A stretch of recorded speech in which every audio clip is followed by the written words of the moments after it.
السلام علیکم ورحمۃ اللہ۔ ناظرین، فلسفہ حج کا ایک اور نمایاں پہلو لاقانونیت کا خاتمہ اور اسلامی فلاحی معاشرے کی تشکیل ہے۔ ناظرین، خالق کائنات نے دین اسلام کو اسلامی معاشرے میں بطور نظام حیات کے عطا فرمایا ہے، اور یہ ایک مکمل نظام حیات اور طرز معاشرت ہے جس کی کاملیت کا اعلان اللہ رب العزت نے خود حجۃ الوداع یوم عرفہ کے موقع پر ان الفاظ میں فرمایا: الیوم اکملت لکم دینکم واتممت علیکم نعمتی ورضیت لکم الاسلام دینا۔ فرمایا، آج کے دن میں نے تمہارا دین مکمل کر دیا اور تم پر اپنی نعمت پوری کر دی، اور تمہارے لیے اسلام کو بحیثیت دین پسند کر لیا۔ گویا یہی نظام حیات ہے جو خالق کائنات کی جانب سے ایک مسلم معاشرے کی فلاح و نجات کا ضامن ہے۔ قرآن مجید سورۃ البقرہ میں دوران حج ہر قسم کی سرکشی، خواہ حقوق اللہ کے ضمن میں ہو یا حقوق العباد کے ضمن میں، سے سختی سے منع فرما دیا گیا۔ فلا رفث ولا فسوق ولا جدال فی الحج وما تفعلوا من خیر یعلمہ اللہ۔ فرمایا، پس حج کے دنوں میں نہ عورتوں سے اختلاط کرے اور نہ کوئی اور فسق گناہ اور نہ ہی جھگڑا کرے، اور تم جو بلائی کرتے ہو اللہ اس کو خوب جانتا ہے۔ وہ حج کا عمل فحش کلامی، بے حیائی، لڑائی جھگڑا اور دوسروں کی حق تلفی سے رکنے کی تربیت یعنی عملی درس گاہ ہے۔ دین اسلام میں جس طرح عبادات کو بنیاد بنایا گیا ہے، اسی طرح حسن معاملات کو بھی مرکزیت حاصل ہے۔ عبادت کا مفہوم دو حصوں پر مشتمل ہے، ایک اللہ کے امور کی تعظیم کرنا اور دوسرا مخلوق خدا سے شفقت سے پیش آنا۔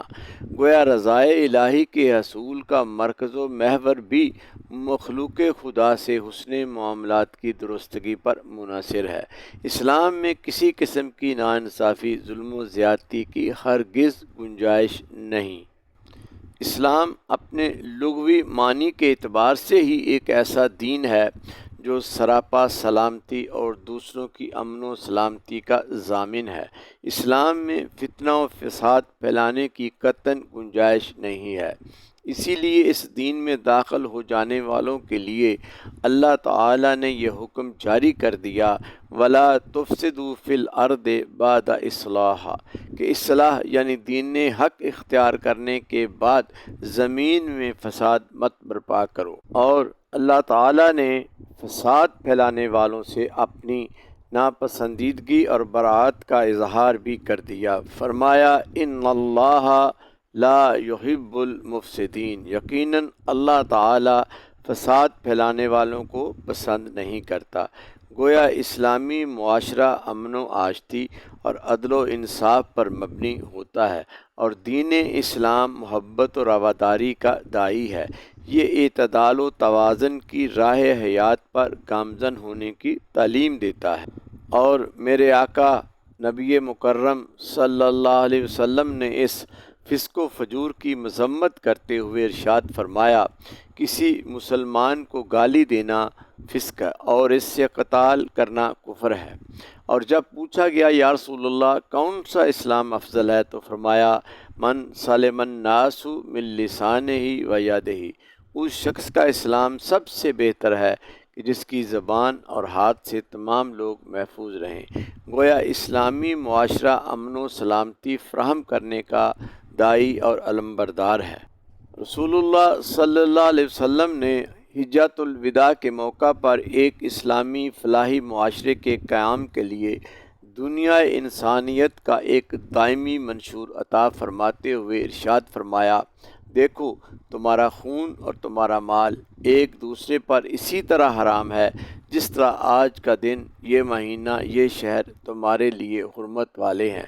اور آپ صلی اللہ علیہ وسلم نے فرمایا: میرے بعد کفر نہ کرنا اور ایک دوسرے کی گردنیں نہ مارنے لگ جانا، یعنی مسلمان ایک دوسرے کے لیے قابل احترام اور قابل عزت ہیں۔ باعث تحقیر و تذلیل نہیں۔ اور آپ صلی اللہ علیہ وسلم نے متنبع فرمایا، میری بات سنو، زندگی پا جاؤ گے، خبردار ظلم نہ کرنا، خبردار ظلم نہ کرنا، خبردار ظلم نہ کرنا۔ دور جاہلیت کے معاشرتی استحصال میں پسے ہوئے طبقات انسانی، غلام، لونڈیاں، جنہیں انسانی حقوق سے محروم کیا جاتا رہا، کے لیے خطبہ حجۃ الوداع میں خصوصی فرمان جاری فرمائے گئے۔ فرمایا، اپنے غلاموں کا خیال رکھو، ہاں غلاموں کا خیال رکھو، انہیں وہی کھلاؤ جو خود کھاتے ہو، ایسا ہی پہناؤ جو خود پہنتے ہو۔ نہ صرف ان کے حقوق کا خیال رکھنے کا حکم دیا بلکہ صحابہ کرام کو اس درس انسانیت کی عملی مشق بھی کروائی گئی۔ روایت حدیث میں موجود ہے کہ حضرت بلال حبشی رضی اللہ تعالی عنہما کو ایک دفعہ باتوں باتوں میں حضرت ابو ذر غفاری نے کالی ماں کا طعنہ دیا، تو اس پر دل برداشتہ ہو کر حضرت بلال نے حضور صلی اللہ علیہ وسلم کو شکایت کر دی۔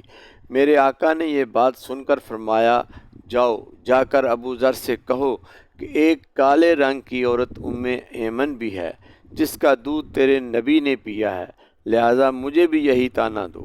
اس بات کا سننا تھا کہ ابو ذر رضی اللہ عنہما زارو کتار رونے لگے اور اپنا جوتا اتار کر بلال کو دیا کہ اسے میرے منہ پر ملو کہ میں نے ایسی بات کیوں کہی۔ عنوان مذکورہ بالا پر گفتگو جاری ہے، حصہ چہارم ملاحظہ فرمائیں۔